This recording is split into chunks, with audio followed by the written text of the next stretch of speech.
a major new problem, and they are about to Israel is facing a major new problem, and they are about to lose control of the Middle East. This week, Iraq and Turkey revived an old oil pipeline, and the bigger story is what they're planning next. But first, this week they signed a one-year deal to keep the Iraq-Turkey oil pipeline flowing. It can move at least 750,000 barrels of oil a day, and the pipeline's full capacity is around 1.5 million barrels of oil per day. But here is where this gets interesting. The oil travels from northern Iraq through Turkey. It then ends up at Ceyhan on the coast of the Mediterranean, meaning Iraqi oil can now leave Iraq without ever going through the Strait of Hormuz. That's very important considering the current situation. But Turkey is not stopping here. The President Erdogan said that Turkey could eventually receive up to 1 million barrels of Iraqi oil themselves every day. But this is where Turkey's relationship with Israel comes in. That is getting worse, but if Turkey becomes more powerful, then Israel becomes more worried. And we can't forget there's now a 13% chance of a military clash between them this year. That's according to Polymarket, a place where you can predict world events. But that chance is likely about to grow because of what I'm about to tell you. This deal between Iraq and Turkey this week is not the only new deal. Iraq and Syria are also discussing reviving a very old oil pipeline, with a potential capacity of double that pipeline between Iraq and Turkey. So why does Israel care about that? Because Israel has spent years trying to become the only country that everyone sends their oil through to reach the rest of the world. But these new oil pipelines that are being agreed on and have been signed this week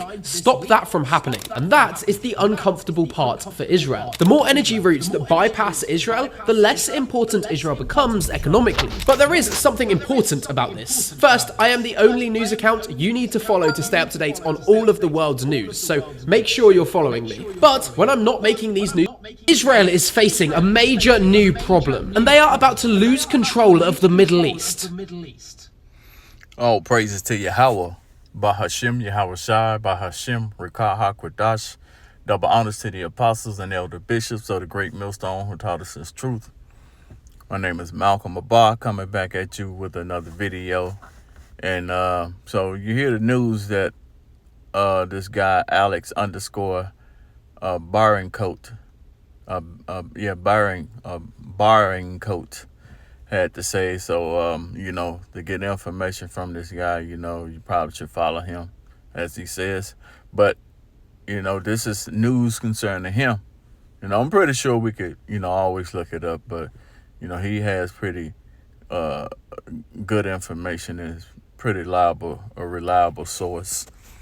So, more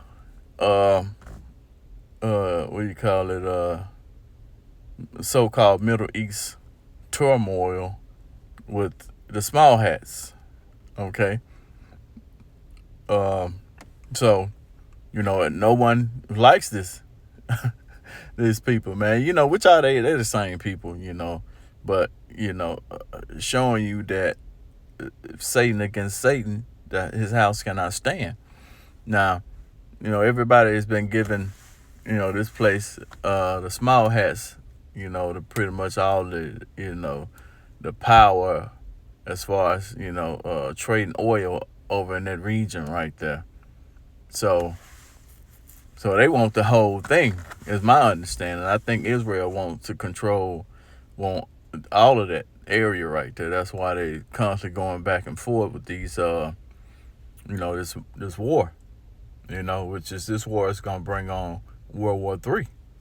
Okay, these people, these Iranians, they've been, like they said, they've been preparing for this for 2 years, not 2 years, but two decades, which equals to 20 years. So they knew it was coming. And then, they understand that, they had another form of getting oil out besides the Strait of Hormuz. Okay?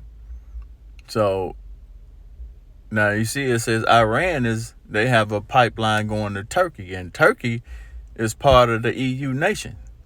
I believe, no, not EU, they part of the NATO, I believe. And I think I looked that up too. Let's see, here we go. And this is some simplified, I guess this is a news publication I believe it is. I'm not sure, but it says, and I asked the question on Siri. It says, I asked the question, and the question was, is Turkey in the EU or NATO? It's a political insight or current relations. Okay, so it reads, it says Turkey is Turkey in the EU or NATO? Okay, that was the question. So they replying. They said Turkey is not in the EU, but has been a NATO member since 1952. Okay, so with that being said, they're part of the beast system. The 10 heads and the 10 horns, 7 heads and 10 horns. Okay, and we'll get that scripture. And the scripture goes into how they have given their power to the beast, and the beast system is EU and NATO.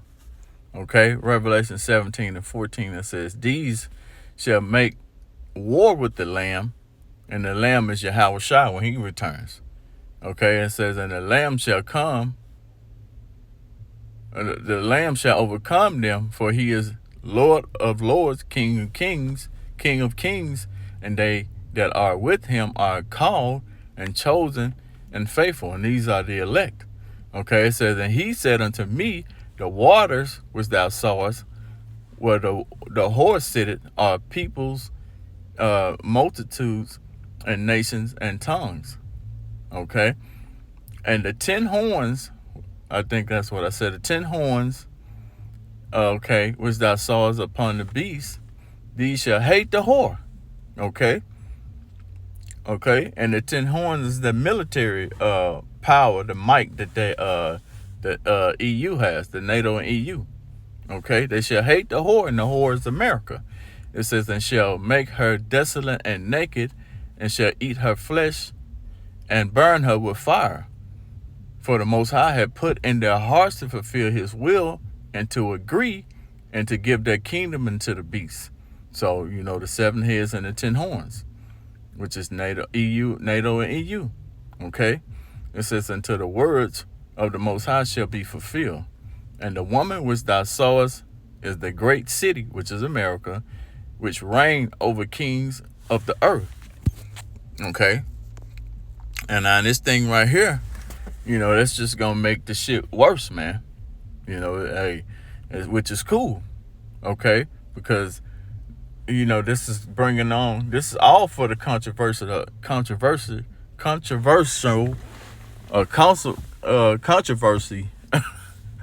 of Zion, right? And Zion is Israel, which are the Israelites, not the ones that are over there occupying the land. Okay, the Israelites are the people that are here Scattered all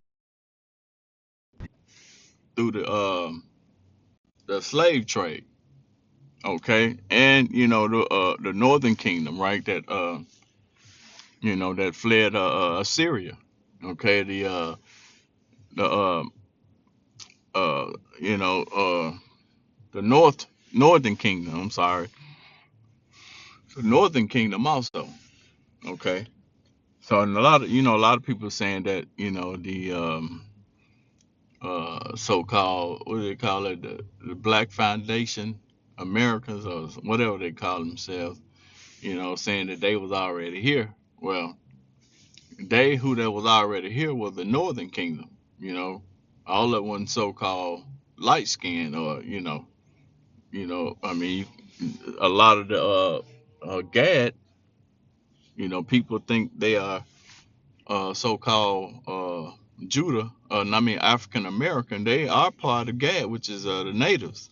They wasn't all light complected. They were dark skinned too. So I believe that's where the mix up come in at. Gad was here before. Okay, before the colonization. Of the Northern Kingdom. Okay, and the Southern Kingdom. The Northern Kingdom was here first. Okay, so that's where the mix up come in, but a lot of them don't understand the scriptures. Okay, so yeah, man. So this is just gonna bring on uh Jeremiah.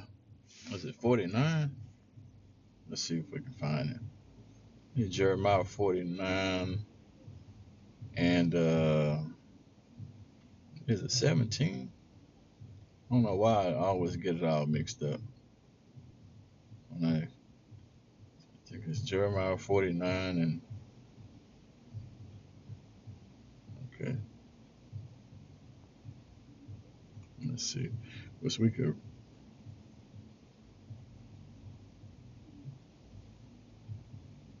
let's see.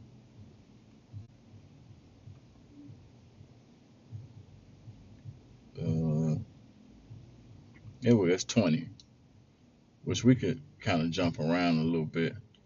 So we let's see. That's Jeremiah chapter 49 and verse 10. It says, "But I have made Esau bare, I have uncovered his secret places, and he shall not be able to hide himself.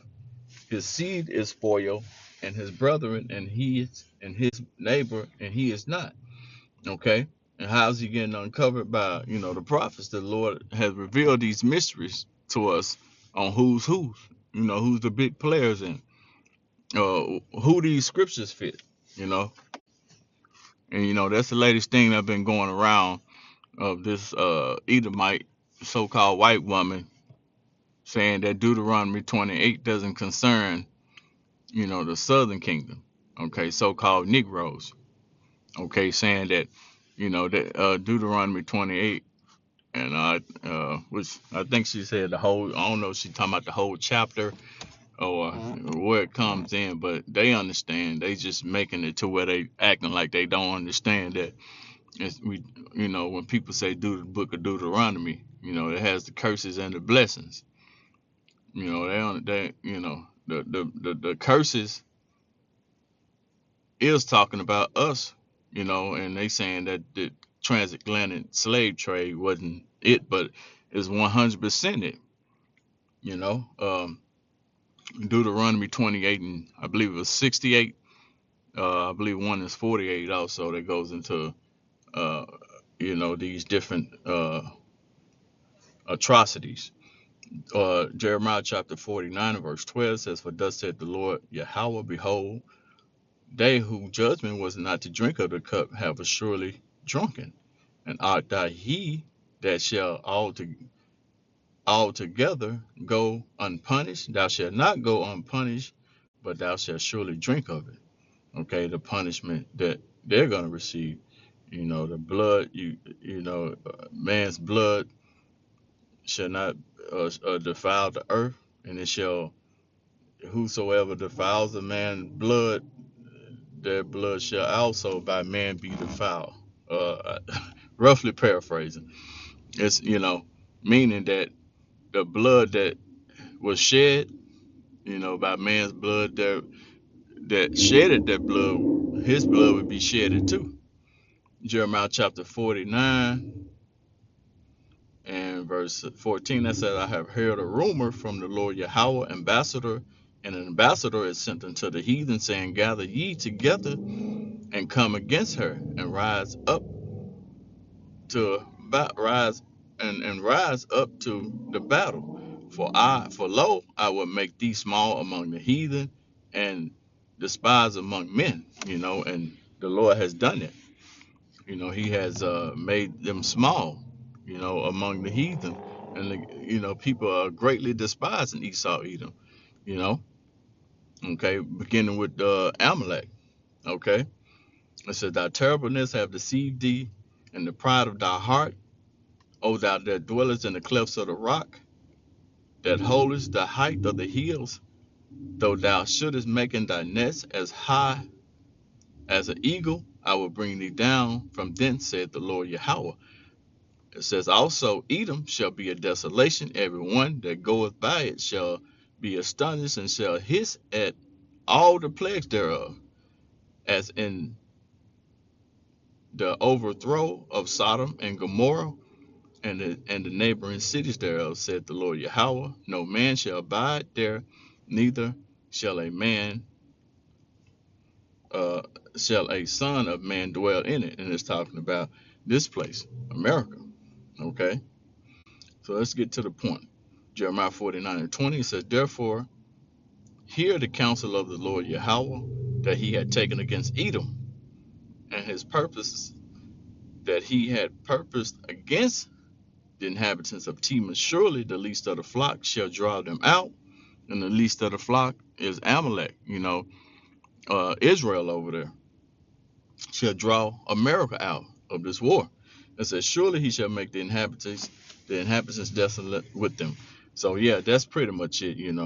I'm running for time, so we're gonna end it there and give all praises and honor to Yahweh Shem Shai. Till the next time, Shalom.